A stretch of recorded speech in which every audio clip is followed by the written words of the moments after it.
Excellency Bupang, the ambassadors of Djibouti, the African Union, the Dean of the Africa Group, our host, Ambassador Teshome, colleagues from the UN family, members from the government, foundations, private sector, civil society organizations, Excellencies, ladies and gentlemen. Welcome to our dialogue on agricultural cooperation and food security towards a more resilient and sustainable Horn of Africa, a joint initiative of the Horn of Africa countries and the United Nations in China.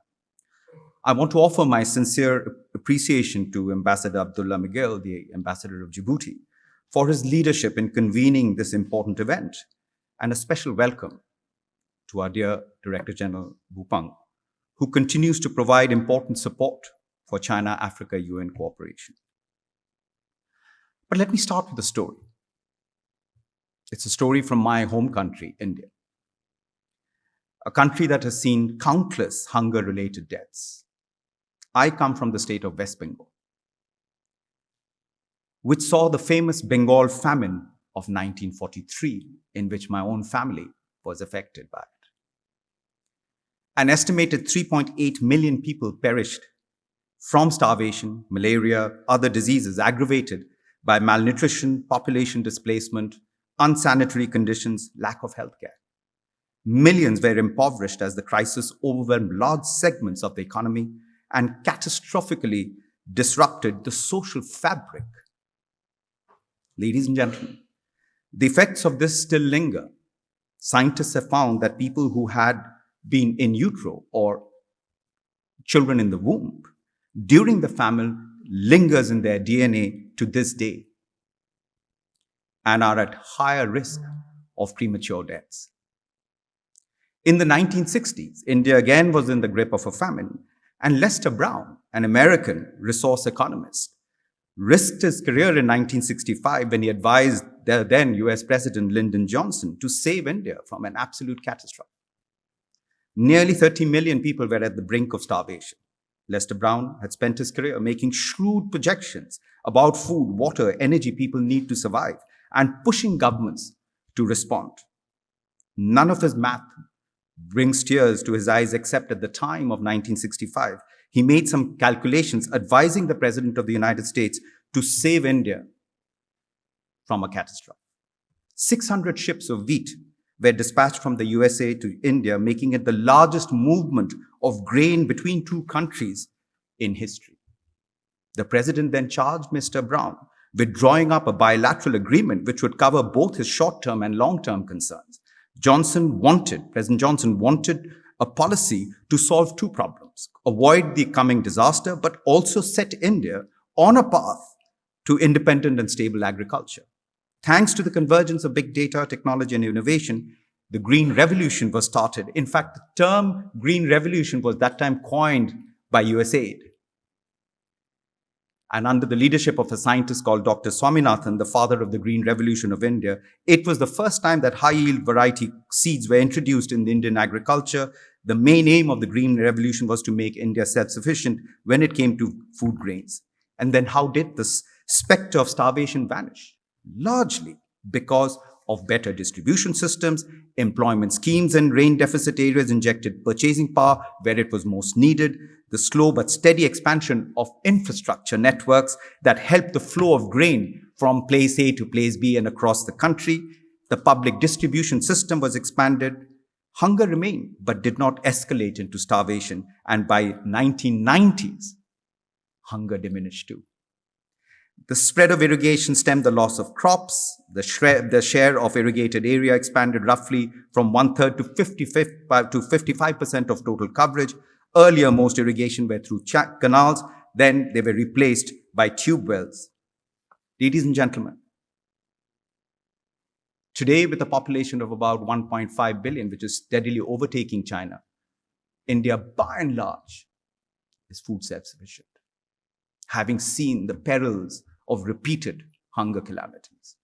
China itself, with barely 9% of the world's arable land, feeds 1.4 billion people. Why is it, the question we have to ask, that Africa, with 60% of the world's arable land, still needs to import $100 billion worth of food every year.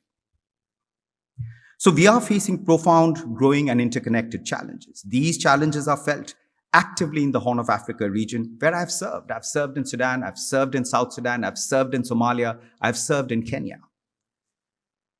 It has degraded the environment, climate disasters, weakened economies, violent extremism, rapid urbanization, and other factors have led to a constant state of humanitarian crisis. And against this backdrop, the region is currently facing a devastating drought, which has resulted in profound food shortages and inadequate water supplies. Ladies and gentlemen, it reminds me of an American movie called Groundhog Day.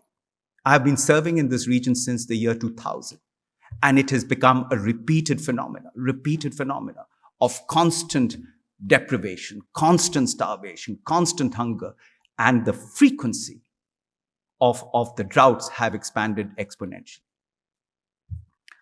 So as many gather today for the prevention, today as we speak, later in New York, they will be having a discussion on the Preventing Famine and Fighting Food Insecurity Roundtable at the 77th General Assembly in New York. We are reminded that experts estimate around 20 million people will go to bed hungry as a result of the worsening situation in the Horn of Africa. And at this critical juncture in history, the people of the Horn of Africa, for them, the Sustainable Development Goals remain an essential blueprint for achieving more sustainable and just future that leaves no one behind, and international cooperation that remains key to implementing that blueprint. And therefore, South-South cooperation that DG Wupang mentioned is a powerful instrument to realize those transformations required to deliver the promise of the SDGs. As the largest developing country and the second largest economy in the world, China is a critical South-South cooperation partner, harboring huge potential to advance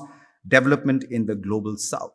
Africa, as the next emerging market and the future engine of the world economy, has massive potential not only to achieve the SDGs, but as per World Bank predictions, they say that Africa's food markets could create a $1 trillion US dollar opportunity by 2030 in the next 8 years. The United Nations Deputy Secretary General, Mrs. Amina Mohammed, has said, and I quote, "True transformative change is the only way out to get us back on track and ensure that we remain on track towards zero hunger," which is SDG 2. We cannot continue fighting hunger using the same approaches as we have done before. The unprecedented hunger and malnutrition challenges before us, we urgently calling for new whole-of-system approaches. Despite its challenges, the Horn of Africa is the youngest and most diverse sub-region in the African continent, is a region with enormous innovation, vast resources, and some of the fastest growing economies on the continent. Political reforms initiated in the last several years have sparked renewed hope for increased stability in the region. A strong and balanced partnership with China has the potential to contribute to a new era for Africa's development and for helping to bring the much needed peace and economic transformation in the Horn of Africa. Recognizing this importance, the efforts we feel as the United Nations, we are in a unique position to contribute, as the UN in China has offered technical support to help translate commitments into fruitful cooperation. We have committed expertise and knowledge with a view to ensuring China-Africa cooperation is demand-driven in line with the country's expectations, need for national development priorities, as well as aligned with the African Union Agenda of 2063 and the 2030 Agenda of the Sustainable Development Goals. To date, the UN in China, in collaboration with the African Ambassadors Group in China, the UN Development Coordination Offices in Africa, Asia, Pacific, and the UN country teams in the relevant African countries have delivered on this commitment. In January of 2022, with the generous support of the Rockefeller Foundation, the UN supported a FOCAC 2021 follow-up symposium focused on the theme, "A Greener, More Prosperous, Healthier Future Together." This event was initiated by the African Ambassadors Group in Beijing, supported by the government of China. The African Ambassadors Group has specifically requested the UN to continue to provide knowledge and support and expertise to ensure Africa's needs remain central to this partnership, to advance new initiative, ensure alignment with international norms and standards, and act as a convener for diverse stakeholders, just as we are gathered here today. We take this role very, very seriously and stand ready to assist colleagues on both sides to turn commitments into action, to turn plans into sustainable projects that bring real impact in the lives of the African people. Accordingly, today is one of the first of the series of convenings that brings together ambassadors, government officials, foundations, chambers of commerce, academicians, others to explore concrete entry points for multilateral support to operationalize commitments at FOCAC and the follow-on symposium.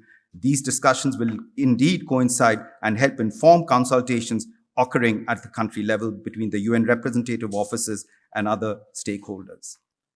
We need the private sector. We need state-owned enterprises. We need all forms of partnership in order to unlock that real agriculture, the agro-business potential of Africa.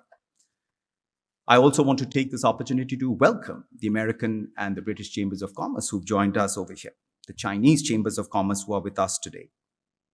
We focus on our first initiative, on cooperation between China and the Horn of Africa countries, and we look to the UN's comprehensive regional prevention strategy for the Horn of Africa and Agenda 23 as the guiding framework for this engagement.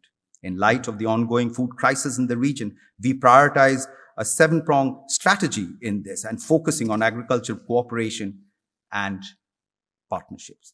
We know that in addition to addressing the immediate needs of millions of people in the region, food security is a foundational need that we must meet before other aspirations are met and meaningfully put together. China itself would not have eradicated extreme poverty without focusing on agriculture. Excellencies, together with the UN families in the Horn of Africa, we will work hard, very hard, to translate the aspirations of this critical region, the aspirations of this critical partnership into actions and results. I thank you.